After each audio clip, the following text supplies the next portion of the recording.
Cette semaine, vous pourrez voir ou revoir, et je pense que ça sera surtout revoir la célèbre comédie française Papy fait de la résistance.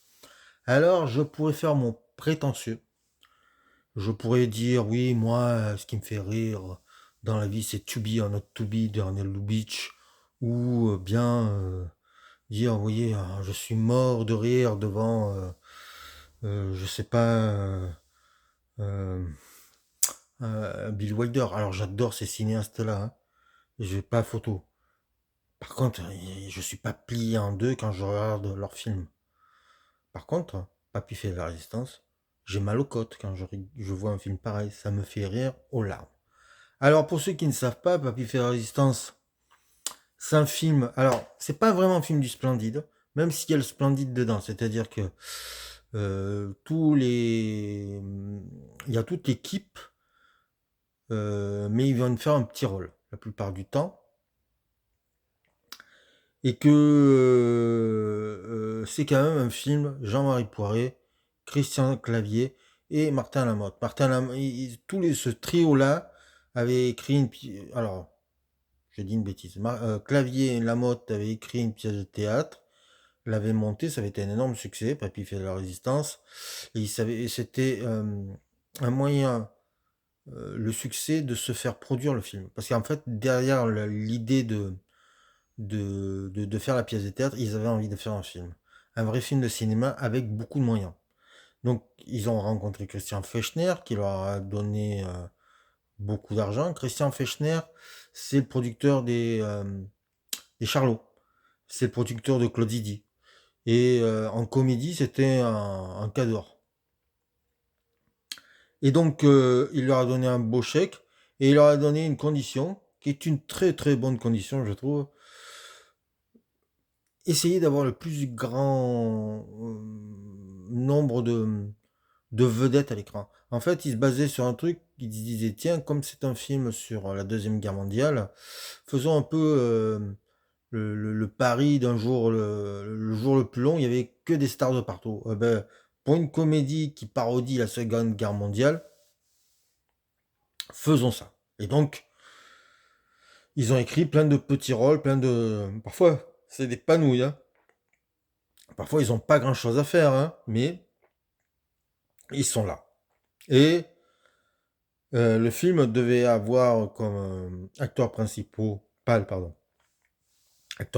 Louis de Funès, ça devait être Papy, et malheureusement trop vieux, trop malade, il n'a pas pu le faire, et c'est bien dommage. Le film lui est dédié. Et donc voilà, le film est parti sur ça. Donc une pièce de théâtre adaptée au cinéma, mais cette pièce de théâtre était déjà prévue pour le cinéma, et un moyen de faire un film complètement fou et complètement drôle, de rire pendant 1h45 avec une multitude de gags, et voilà, et avec beaucoup de moyens.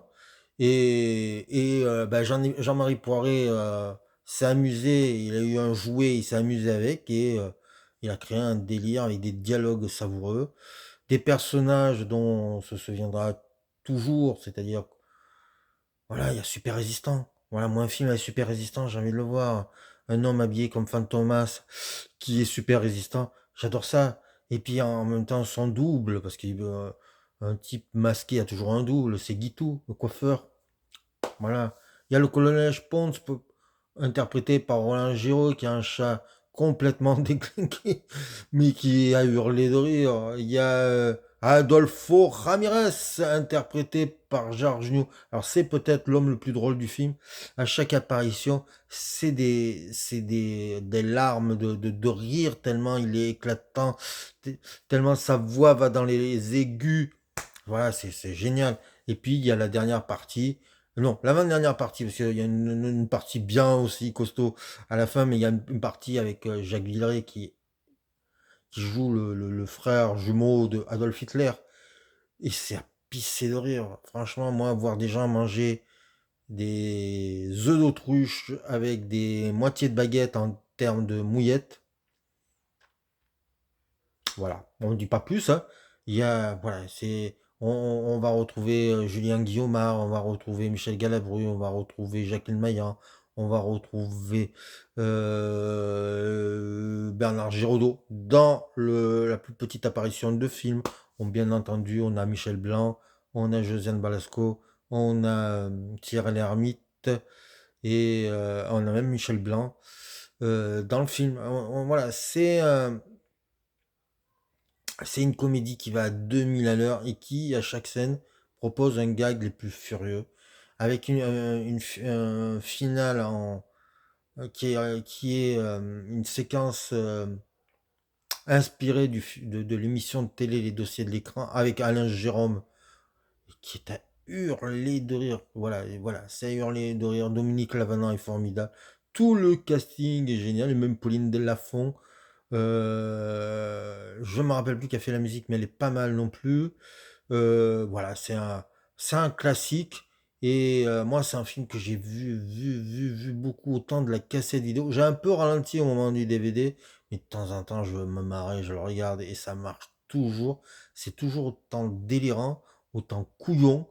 Et ouais, ouais, c'est ça, c'est de la grande, grande comédie qui est un pied entre la comédie traditionnelle à la, à la Grande Vadrouille, voilà, à la Gérard Houry, tout ça, et qui a un pied aussi dans une certaine modernité, et cette modernité fait penser un peu au Monty Python. Alors, ça reste très français, pardon, mais cette qualité, être très français, ça devient une qualité. Et vraiment, c'est réussi, c'est complètement fou, et qu'est-ce que j'aime ce film. En tout cas, voilà, c'est un film qui n'est pas tendre avec la résistance, avec les collabos pendant la Seconde Guerre mondiale. Il y a toujours eu il y a une longue tradition de la comédie pendant la Seconde Guerre mondiale, mais là ils ont poussé les potards très très loin. Et quand on voit un film comme Max et Léon qui est vraiment inspiré par ça, on se dit quand même les mecs d'aujourd'hui sont quand même petits bras par rapport à ce que faisaient des gens comme Clavier ou Lamotte ou tout ça. Ça, ils allaient beaucoup beaucoup plus loin. Ça manque de fantaisie, Max et Léon. Alors que là, on est dans le délire le plus complet. Donc voilà. Vous savez que maintenant, j'aime Jean-Marie Poiré. Alors, j'aime pas tout, hein, je vous ferai pas les anges gardiens ni les visiteurs en Amérique. Mais voilà, c'était mon petit point de la semaine. Et c'est autour de Papy fait de la résistance qui va sortir dans plusieurs grandes salles. Et ça doit valoir le coup de voir un film pareil avec un public hilar. Voilà, je veux voir ce film en salle.